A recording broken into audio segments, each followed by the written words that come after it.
Bwana, mimi ni Maeze Influencer aka Mshauri, na siku ya leo kama kawaida yangu nimeanza rasmi content za kuwashauri watu. Huu ushauri unaweza kukusaidia ukauchukua au ukakuacha, ni kwa manufaa yako na Mungu akubariki sana. Siku ya leo nawaweka watu wawili, huyu hapa na huyu hapa, Joel Lwaga pamoja na Bella Kombo. Siku ya leo ninatoa ushauri kwa Joel Lwaga pamoja na Bella Kombo. Bwana, kwanza kabisa niseme tu ya kwamba kuna hili sakata linaendelea juu ya Bella Kombo pamoja na Joel Lwaga ambao wanafanya event katika mwezi mmoja kwenye ground moja. Kwa hiyo nipo hapa kutoa ushauri. Ni kwamba kama unavyofahamu ya kwamba Bella Kombo anafanya concert yake tarehe 15 ya mwezi wa sita na Joel Lwaga anafanya concert yake tarehe 14 za mwezi wa sita, lakini wote wanafanyia uwanja mmoja wa Leaders Club.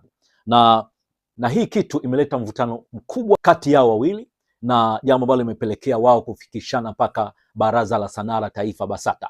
Hii kitu haileti afya kwa mustakabali wa muziki wa Injili. Ni kweli ya kwamba mimi ninavyofahamu, sijui, lakini ninavyofahamu niliona kama vile Bella Kombo alianza kutangaza concert yake.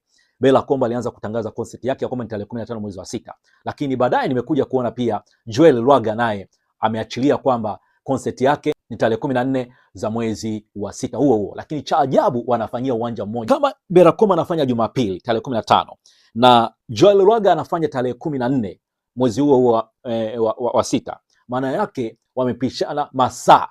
Sasa je, nani atakayeanza kufanya sound check na ataifanya lini? Kwa mfano kama Bella Kombo, inamaanisha kwamba anatakiwa afanye sound check siku ya Jumamosi kwenye uwanja huo wa Leaders Club, ambapo siku hiyo ya Jumamosi maana yake ndiyo siku ambapo Joel Lwaga naye anafanya concert yake. Joel Lwaga pia anahitaji afunge sound siku 2 kabla au siku 3 kabla. Hao ni wasanii wakubwa, kwa hiyo wanafunga sound kuanzia Jumatano, Alhamisi, Ijumaa, Jumamosi na kuendelea. Je, huyu mwenzake naye atafanya sound check lini?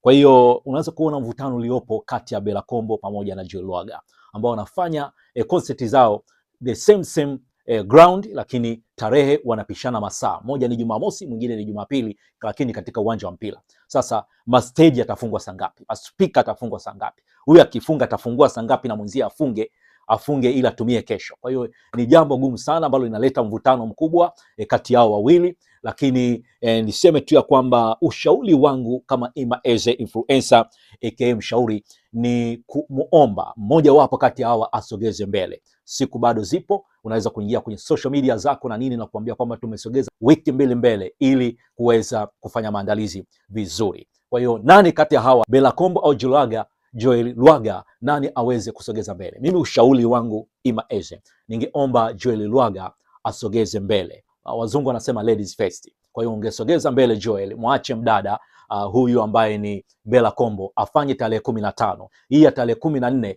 usogeze mbele kama mwisho wa mwezi, labda tarehe 25, tarehe 26, na inakupa kwa ajili ya kupiga promo zaidi ili uweze kuendelea kufanya concert yako.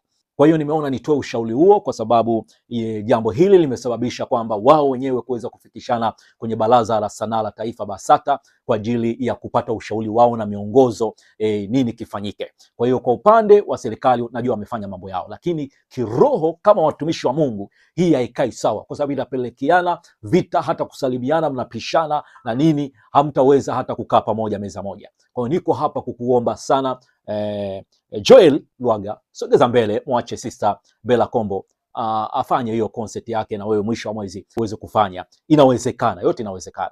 Kwa hiyo ushauri wangu Maeze Influencer aka Mshauri ni kwamba mmoja wapo kati yenu asogeze mbele ili afanye kitu kilicho kizuri zaidi. Maeze Influencer hapa.